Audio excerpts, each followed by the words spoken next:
નડિયાદ મહાનગરપાલિકા બન્યા બાદ શહેરમાં અત્યાર સુધીનું સૌથી મોટું મેગા ડિમોલેશન હાથ ધરવામાં આવ્યું છે। નડિયાદ મહાનગરપાલિકા દ્વારા વર્ષ 1978માં બનાવવામાં આવેલી 48 જેટલી દુકાનો તોડવાની કામગીરી શરૂ કરવામાં આવી છે। શહેરના સરદાર સ્ટેચ્યુ પાસે આવેલ સરદાર ભુવનની દુકાનો તોડવાની કામગીરી શરૂ કરાઈ છે। છેલ્લા ઘણા સમયથી દુકાનો ખાલી કરવા માટે કોર્પોરેશન દ્વારા વેપારીઓને નોટિસ આપવામાં આવી હતી।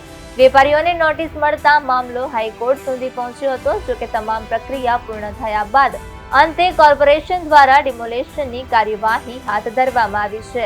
ડિમોલેશનની કામગીરી શરૂ થતાં જ નડિયાદના મુખ્ય બજાર વિસ્તારમાં લોકોના ટોળે ટોળા ઉમટી પડ્યા હતા। ચુસ્ત પોલીસ બંદોબસ્ત વચ્ચે ડિમોલેશનની કામગીરી હાથ ધરાઈ હતી। નડિયાદમાં આપ સૌ જાણો છો તેમ સરદાર ભુવન નામથી આ જે જગ્યા છે એ આખું બિલ્ડિંગ જર્જરિત હતું।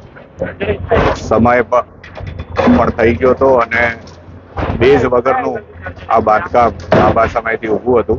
નામદાર હાઈકોર્ટમાં પણ રીટ પિટિશન થઈ હતી અને એના સંદર્ભે નામદાર હાઈકોર્ટે દુકાનદારોને વૈકલ્પિક વ્યવસ્થા આપીને સત્વરે દૂર કરવા જણાવ્યા હતું। અમે આ દુકાનદારોને વૈકલ્પિક વ્યવસ્થા પણ આપી દીધી છે અને આ જર્જરિત માળખું બજારમાં કોઈ પણ જાનહાની ન થાય અને નાગરિકોની સલામતી જળવાઈ રહે એ હેતુથી જલ્દીથી જલ્દી દૂર કરવું જરૂરી હતું।